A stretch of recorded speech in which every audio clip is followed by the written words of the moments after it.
Mas sendiri aslinya dari Jawa juga, tapi memang lebih ke Madura ya. Oke. Aku orang Madura paling kental, tapi Jawa juga aku bisa. Tapi Jawanya bukan Jawa kayak Jawa Tengah, Jawanya Jawa Timur itu rada kasar Jawanya. Berbeda ya, caranya berbeda. Baik, oke. Aku ingin menanyakan soal Mas Atra nih, Mas Atra. Siap.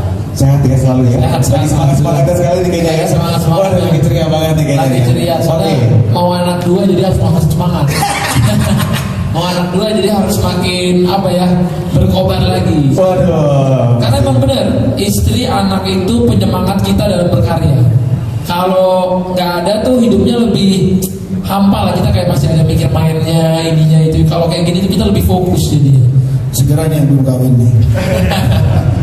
Waduh, ini banyak yang kepanggil deh kayaknya sekarang ya. Oke, Mas Ata, pengen tanya nih. Kira-kira kalau misalkan dari kenapa mengajak Mas Anang atau Bibi untuk menyanyi bareng, itu kenapa alasannya?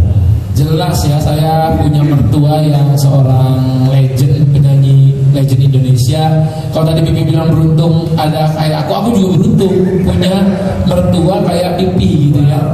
Karena memang aku ini orangnya hobi banget dengar musik. Cuman aku tuh bukan lahir basic dari keluarga yang bermusik. Jadi dengan dulu kan aku mungkin dari kecil nggak pernah diajarin gitu ya, masuk ke sekolah musik atau apa gitu ya. Tapi tiba-tiba aku tuh secara langsung kayak Tuhan kasih ekspres lah di musik. Karena tiba-tiba aku punya orang tua baru nih, yang benar-benar ya bisa dibilang musisi semua gitu ya. Dari Bapak Pipi Anang, Bunda Santi, Mimi Kade, itu mereka bertiga kan musisi-musisi yang udah di lapangan gitu, yang udah jauh lebih duluan daripada aku. Tapi dengan adanya mereka, aku aja dalam hati kayaknya pelan-pelan aku harus, namanya keluarga itu kan saling melengkapi. Jadi di sini aku juga Bibi itu tipikal orang yang mau belajar hal baru gitu ya, walaupun misalnya dari anak muda gak kayak, aku udah lebih ngerti, kamu jangan sok tahu ya, aku lebih ngerti, kamu udah ini ikut aja kata gitu. Tapi malah Bibi itu kayak beliau yang pengen menggali sesuatu yang baru, belajar yang baru. Karena di industri musik yang sekarang ini kan bukan hanya musik yang kayak dulu di radio ya, sekarang bukan hanya juga dulu di TV, sekarang ada TikTok, ada Facebook, ada YouTube, ada Twitter, ada segala macam sosmed yang kita tuh kalau bikin lagu harus pikir juga nanti kalau di TikTok orang bakal ngapain ya dengan lagu ini, di YouTube biar trending orang dengarnya kayak apa ya. Jadi aku berpikir banyak hal lah di musik sekarang ini.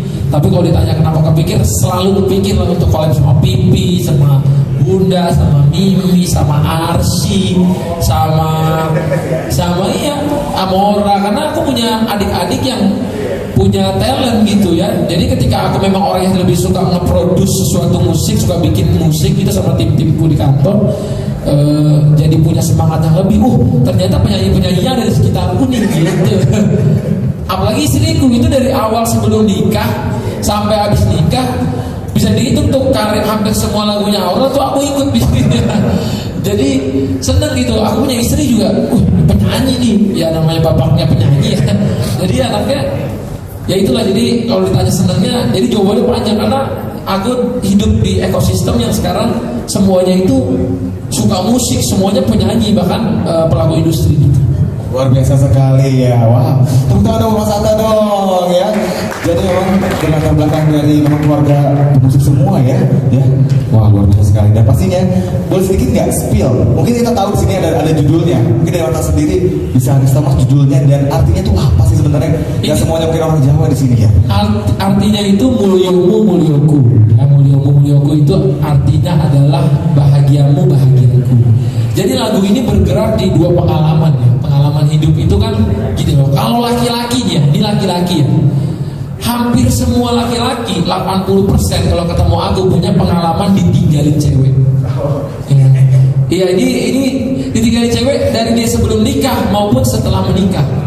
Nah, kalau yang sebelum menikah banyak banget pengalaman-pengalaman aku gitu, teman-temanku dan timku kalau lagi galau atau kerjanya mulai gak fokus, kamu kenapa ditinggalin cewekmu ya? Ternyata tuh iya, sebegitu pengaruhnya perempuan itu dalam kehidupan laki-laki gitu ya. Jadi waktu aku sama timku ya, ada Faiz, ada Bebek, ada Akasa, aku udah bilang, aku brief, aku mau bikin lagu gimana cowok-cowok ini ditinggalin cewek gitu. Jadi memang banyak, ada yang karena mereka belum sukses, ada karena mereka kalah duit sama orang lain, dia naik motor, lawannya misalnya saingannya naik mobil. Itu pengalaman dasar banyak banget masyarakat yang kayak gitu, bukan hanya di Indonesia tapi di luar negeri. Tapi yang aku mau tekanin kan di video klipnya, dia ini seorang pria ini walaupun dia belum sukses tapi dia ini lagi berusaha. Jadi siapa yang deketin dia pas dari nol sama pas sudah sukses itu selalu berbeda kan? Makanya di lagu ini tuh kayak gitu. Tapi kalau di aku sama Pipi yang di posisi yang sekarang, Mulyoku ini adalah untuk kayak apa ya, kan kita punya anak cewek, pasti kita harus melepaskan anak cewek kita. Kalau Pipi ada Aurel, ada Arsy, aku nanti ada Amina. Nggak tahu ya anak kedua aku ini cowok atau cewek, aku nggak tahu. Tapi kalau aku punya cewek lagi, aku berarti harus suatu hari harus Mulyoku juga. Bahagiamu bahagiaku, aku harus melepaskan dia untuk orang lain membahagiakan dia gitu. Jadi lagu ini penuh makna dan ada artinya. Dan kenapa bahasa Jawa? Ya Amina itu punya darah Jawa. Jadi walaupun aku itu Padang, Amina itu 50%-nya dia jaraknya Jawa dari Bapak E dan Mama E gitu. Dari bapak mamanya Aurel ini kan Jawa dua-duanya gitu, walaupun Pipi ini Jawa Madura. Jadi ke anak ini, Amina ini juga harus bisa mengerti kalau dia leluhurnya itu punya darah Jawa, ini kuat banget.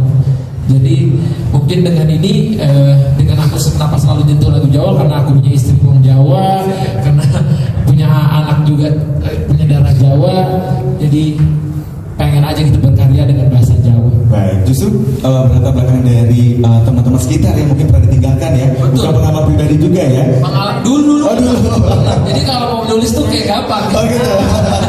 Kayak langsung curhat gitu ya di kelas ya. Oh gitu. Sama dihubung lagi sama rekan-rekan di sekitar gitu ya. Benar. Aku setuju sih, karena memang mungkin namanya kehidupan ada yang datang ada yang pergi gitu ya. Betul sekali. Wow. Nah, Memang lagu yang sukses dari banyak bilang bahwa gimana sih ngarang lagu? Ngarang lagu memang seharusnya adalah yang didengar, dilihat, dirasakan, ya. Tapi lagu yang sukses paling banyak adalah yang dia rasakan saat dia menciptakan. Itu pasti, karena getarannya jauh lebih kuat.